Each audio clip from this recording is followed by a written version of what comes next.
De-Broglie's dual nature of matter. De-Broglie's dual nature of matter. De-Broglie proposed the dual nature of matter.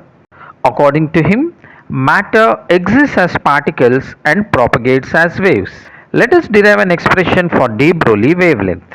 From Planck's quantum theory, energy E is equal to h nu, where h is Planck's constant and nu is frequency. Let this be equation 1. From Einstein's theory, E is equal to mc square, where m is mass and c is velocity of light.